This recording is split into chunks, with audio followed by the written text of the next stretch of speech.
Hello. Hello to everyone in the room and to everyone who is watching us on live stream.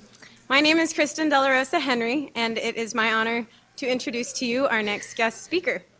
As Executive Director of Move to Amend, our next speaker has gathered a broad coalition of organizations and individuals who are working together to demand real democracy and to pass a constitutional amendment to end corporate personhood. I'll let her tell you more about this important work, so please join me in welcoming Kaitlin Sopoci-Belknap.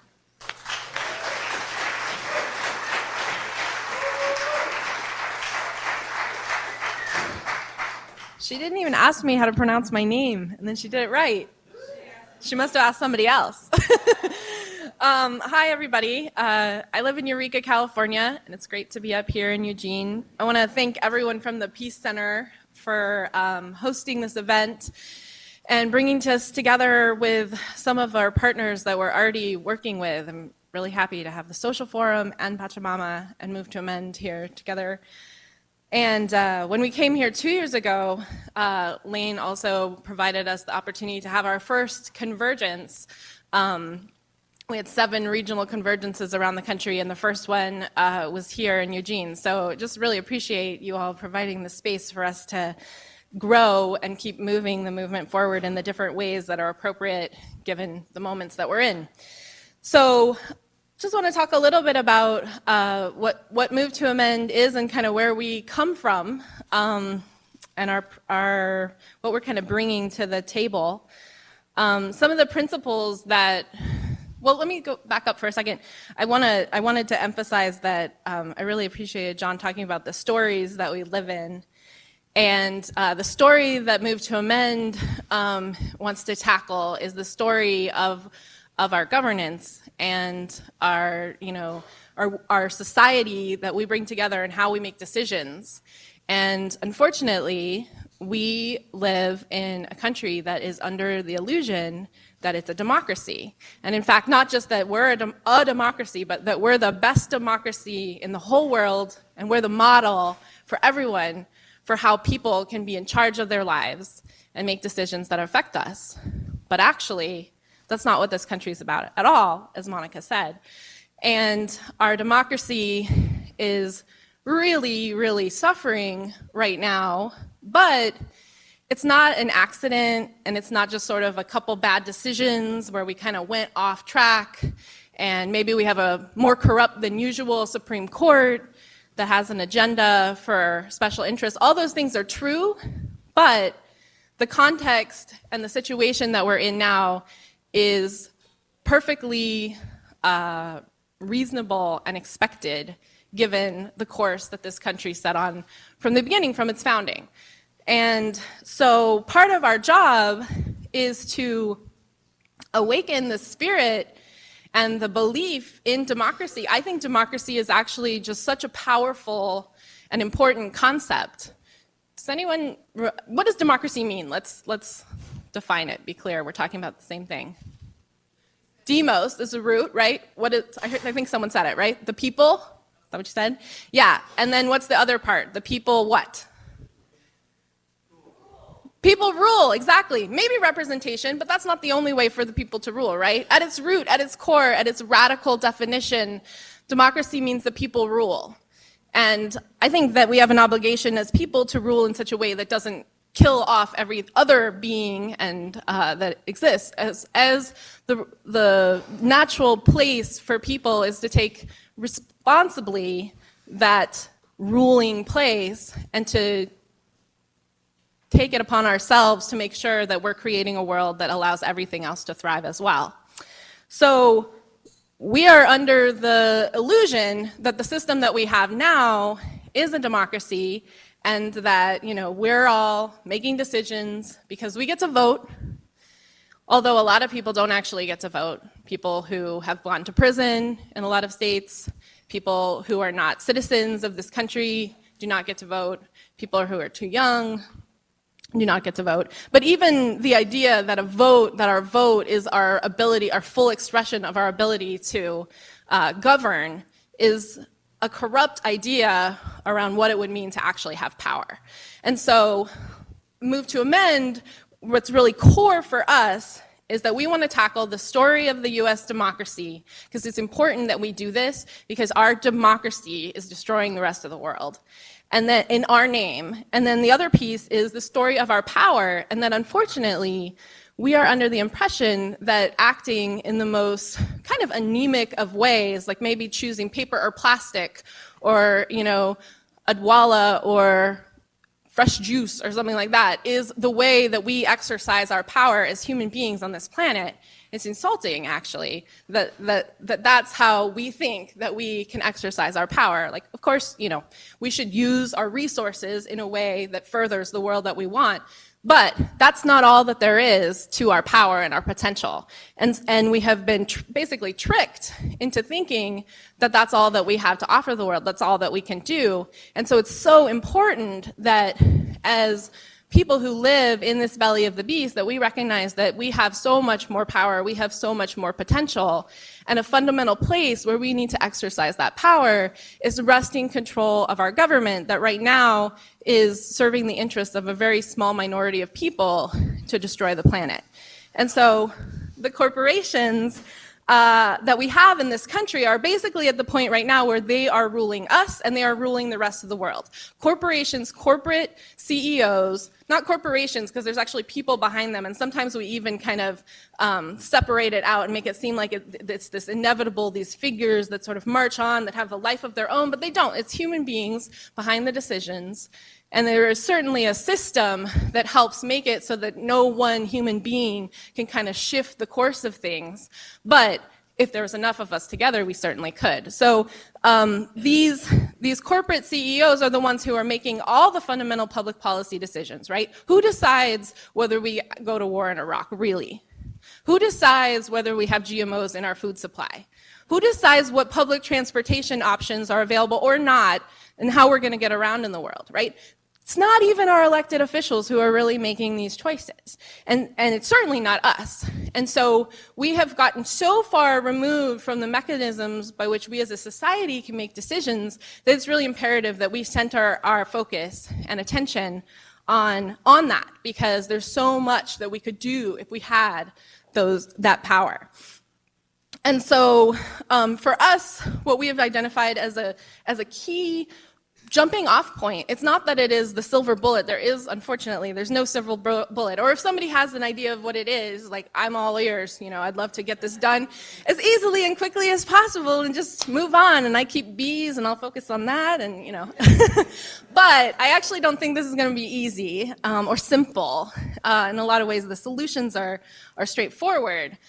We know what they are, but exactly how the trick to get it done is going to be a bit of a chore. But we do think that a key component, a key piece of what is being used to create this world and this system is the fact that not just our political system has been taken over, but our whole legal system has also been taken over and doesn't serve the interests of human rights at all. It doesn't serve the interests of nature's rights, certainly. It serves the interests of a small group of individuals, and they are able to oftentimes overrule communities that are trying to stand up for ourselves, whether we want to protect our food supply or our local businesses or our environment or the people who work where we live so that they actually have a means to right livelihood. All of these things that we might do, cover our governance, coming together in local communities, making choices, and unfortunately, these large corporations have a tool that they can wield against us. Basically, the whole legal system will come down upon a community and say, you are violating the rights of this corporation, because the Supreme Court has said that corporations have the same rights as people, starting with the 14th Amendment, which we'll talk a little bit more about tomorrow, so I'm not going to go into the whole history, but I think every time you talk about it, it's worth mentioning that the 14th Amendment is the amendment that is supposed to guarantee equal protection for all people, that was passed out of the abolitionist movement to end slavery, and the idea that property, which is what a corporation is, can actually use the claim that it has equal rights to human beings it's outrageous, and it's not just like some words on a paper. It's crazy that we have created a situation where property has the same rights as people. And in fact, because property is a concentration of power, it means that, in effect, they have more rights than we do. Because, I don't know about you, but I don't have the money to go to the Supreme Court if my rights are violated and make the case that some law should be overturned. But a multinational corporation certainly does. And so this whole paradigm of property having rights is then also being spread to the rest of the world. That is the foundation of the WTO and the policies that the IMF and the World Bank perpetuate too. So again, but here, we don't actually need the WTO to overturn our laws. We have our Supreme Court that will just do that, right? So, and there have been some examples recently that have kind of been an opportunity for people to wake up. How many people have heard of the Citizens United ruling? Yes, boo, no good. How about this McCutcheon versus the FEC ruling that just happened in the last month? Yeah, so these are actually more about the idea that not just corporations have rights, but that money is speech. And so I think a lot of people, when they think of the Constitution, we picture the First Amendment, right, as sort of this fundamental piece. It's worth noting it's an amendment, right? That actually wasn't part of the original Constitution. The guys who put the Constitution together, they had to put in the 10 amendments in order to get the compromise to get the thing passed, because everybody was like, what is this? Some document protecting property? And so they sort of said, oh, well, okay, we'll put some sort of human rights in there. And the one that we think of is the First Amendment. And so the idea that that by spending money in elections, you're exercising your First Amendment right, what does that mean for those of us who don't have very much money? We don't have as much access to the First Amendment? I mean, that's what that means, right? So the Supreme Court's latest kick has really been about taking the First Amendment and expanding and corrupting the idea of our right to speak and express ourselves and turning that into something about, that's about how much money you can spend in elections to basically buy the people that you want to serve your interests into office. And really has legalized bribery and codified corruption in our whole political system. But that is just the latest example. The story of not just money as speech, but of corporations having rights actually goes way back. And we'll talk more about that tomorrow if you're going to be here. But it's really important that we basically kind of peel back these layers of the onion. And a lot of people have kind of started looking around as a result of how baldly it is that the corruption of our government is being conducted these days.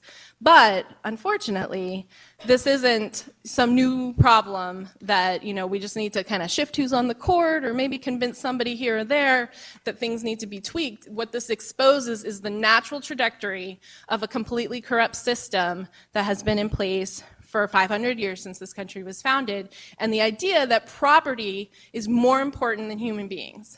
And that's really what this country, in a lot of ways, has been about. And it's been a struggle for people to drive ourselves to have recognition under the law, to have the ability for self-determination. And so all of the things that we think of when we talk about that this country is great, and there are some things that we could look at and say, that there are some good things, these struggles, but none of that was handed to us. None of that was actually part of the original inception. All of that was a struggle that people organized in movements and came together to do. So even though we're talking about kind of a policy, a constitutional amendment, one of the things that we really try to emphasize, and that's part of why we're so excited to work closely with the U.S. Social Forum and why we're committed to putting resources into the movements that the Social Forum brings together, is that this isn't going to get done by anyone in Washington, D.C. Not our Congress people, not the organizations that are based in Washington, D.C., that kind of play the game and basically think about what's possible, this election term. That's not adequate anymore. That's not going to get it done. What we need is people's movements, just like that have come before, to stand on the wins that we have already had, to learn from the places where we've had setbacks, and to build a movement that prioritizes making sure that the government actually serves the people who live here, so that we're in a position to make sure that our government is no longer acting against our interests and against the rest of the world's interests all around the country, the nation.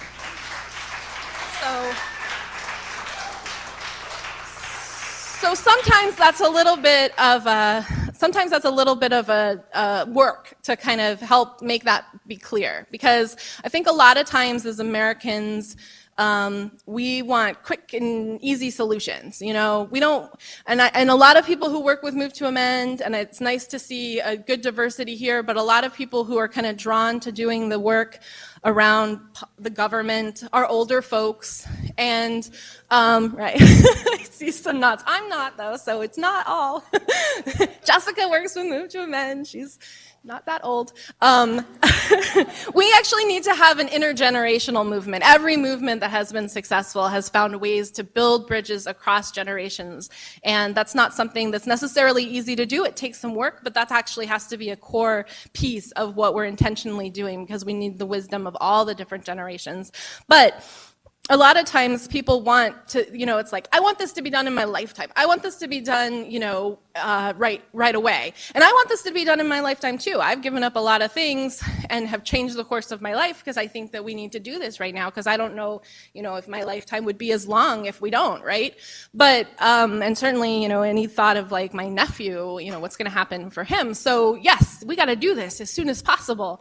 But on the other hand, it's not going to be some sort of shortcut where we just get the right people together and we just kind of make the quick decisions and we get it done. We have to do the hard work of actually building a movement, and that takes effort. That takes, John also talked about, coming together across our differences. One of the other things that Move to Amend is very intentional about, and we struggle with, is that we also have to build a multiracial movement. We will not be successful. We don't have enough numbers if we don't build a multiracial movement.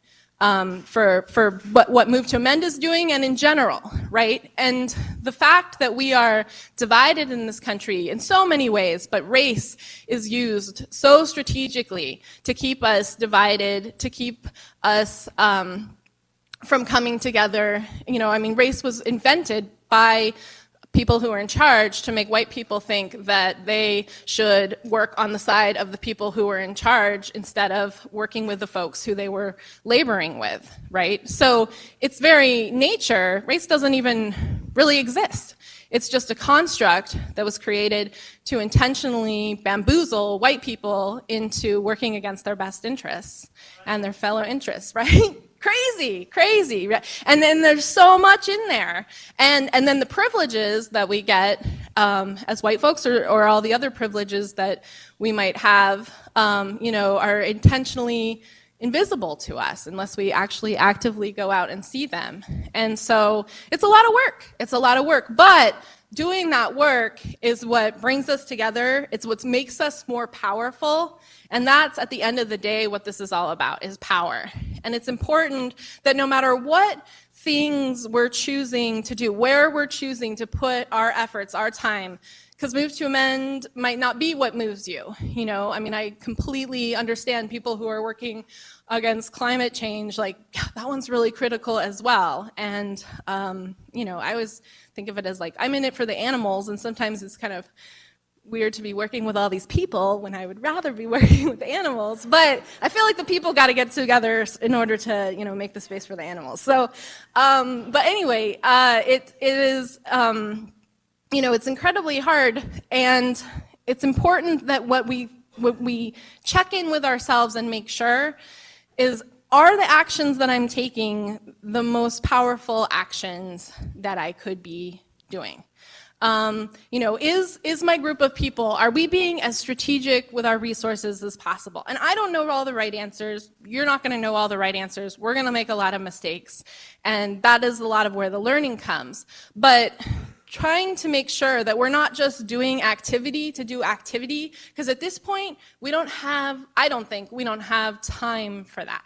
We don't have time for all of the organizations that are out there. Good Shield talked about, that are raising money, making salaries for people, good people, doing good work, to some extent, but like really, is that what is needed to make us win, and to make us win as quickly as possible? And so for me, the way that I check in with that is to think about power, and is this action going to build the most power possible? And power, not power over, but power together. Power, our resources, our skills, our networks, our solidarity, and so that, not that we'll be done after we do this action, but that the next action we can be even more powerful.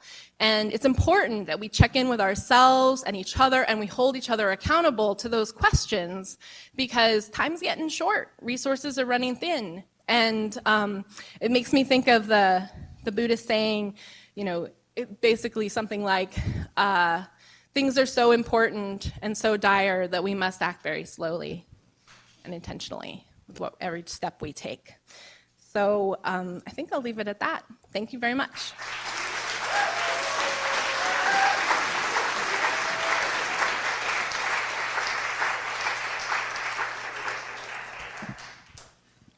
What seems to be clear is the time has come for a convergence of movements. The reality is that the same forces that dominate human beings dominate nature. We can't talk about dealing with climate change unless we simultaneously talk about social justice, racial justice, gender justice, immigrant justice, justice for indigenous peoples. They're all the same movement, because the same force that dominates one dominates all. Time to converge.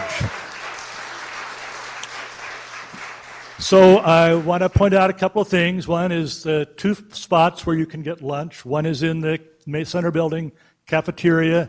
The other is in the juice bar in building 30 that's just adjacent to this building.